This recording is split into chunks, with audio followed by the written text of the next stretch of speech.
because it's the email exchange is going into the first date. So there's a lot that you're aiming to do in the email that set up a good first date. Okay. So I'll segue from there.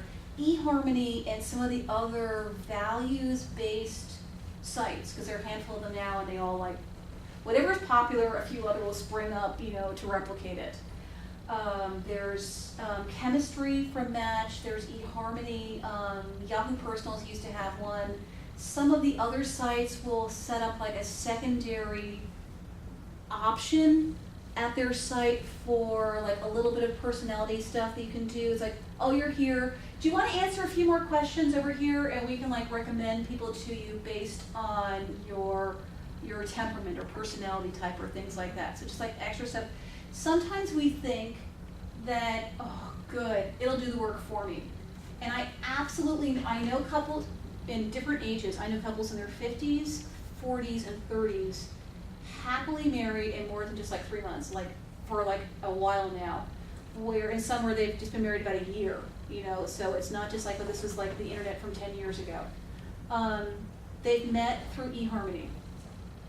It's great, and it's like all the sites are great for certain things.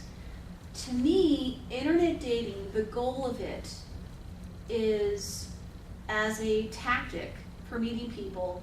It's very specific. It's a volume thing.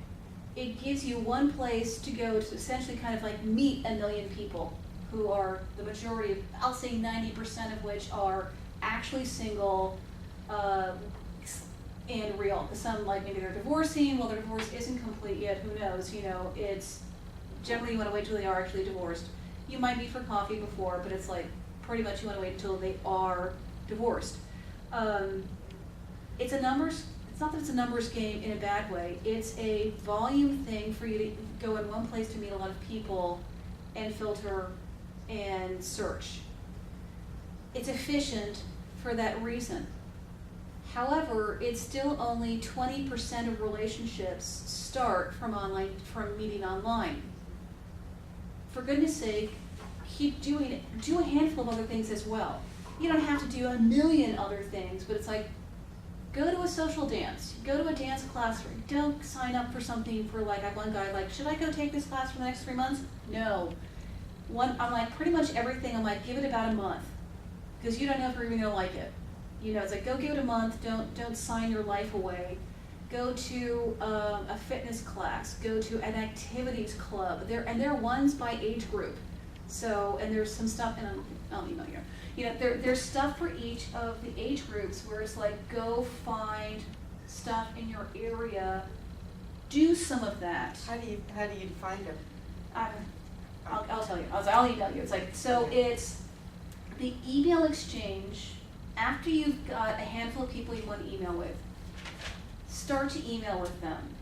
Eharmony is out there, and a bunch of these other ones around like, I will do the work for you is what they're kind of telling you. A lot of people would really, really like that essentially they go on 3 dates and meet the great love of their life on the 3rd date. And that Eharmony did it for them. So we'll often actually be willing to sign up for longer to have Eharmony do the work for us. Well, we still need to actually learn communication skills, the romantic communication skills, checking with yourself. Just because we get along on a temperament vantage point, which is essentially what Eharmony is doing, they're like making sure that your temperaments are aligned, is there's a lot you can do when you care about someone that, that can make the relationship successful, even if, Eharmony didn't match the two of you. And it is one where, I always think of this, my late husband I thought he had a weak chin when we first met. He wasn't my type, but he was a man who was consistent in my life. I knew he was interested in me, he had a thing for me. He was like, he didn't stalk, he just pursued in a comfortable, consistent manner over time, and after a while I was like, oh, he really cherishes me, so I fell in love with him. It's all those sort of things where it's like, I don't think Eharmony would have patched us up, paired us up, matched us up. They're wonderful, Just don't expect that that's the only place for you to be. Eharmony, I also find it is so relationship oriented. I mentioned this last week, but I'll just like deepen it. It's so relationship oriented. It's almost like I'm ready. The majority of people who are registered there are pretty clear. I want a relationship. I'm ready for that.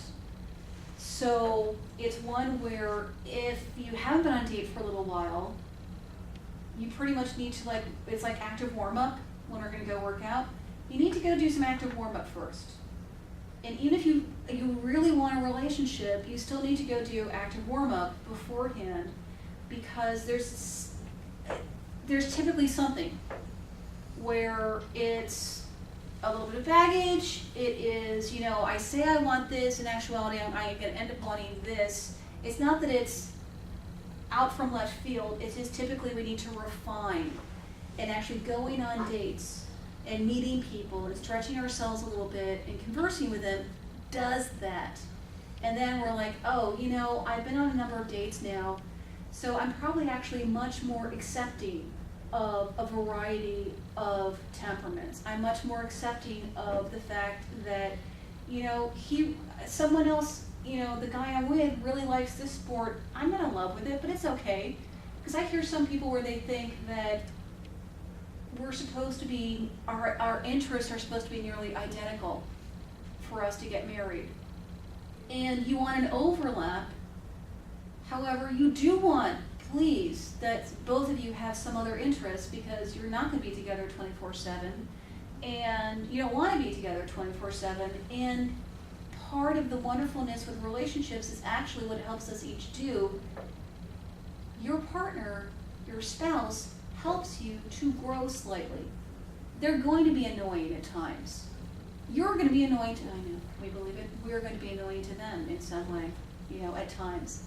And it's supposed to be like that, because it's about, I'm from the Northeast, and even though I've mellowed a great deal about time and all these sort of things, I always tend a little more towards being a little bit type A. So of course, my late husband was from the South, where time is just a little more flexible. We're gonna meet at 10 o'clock, which means anywhere from 10, 10:30, 10:15, and I'm like, we need to be half an hour early. It's like today, we need to be there early, I need to set up, all that sort of stuff and that taught me to breathe, to be a little more in the moment. And I needed that. And he, benefited from me. So it is like, guess what? It's like, your partner's gonna stretch you a little bit. It should. So yeah, look for some things that you have in common, which is helpful for the initial emails. And also when they don't have absolutely every single one of your interests, how delightful.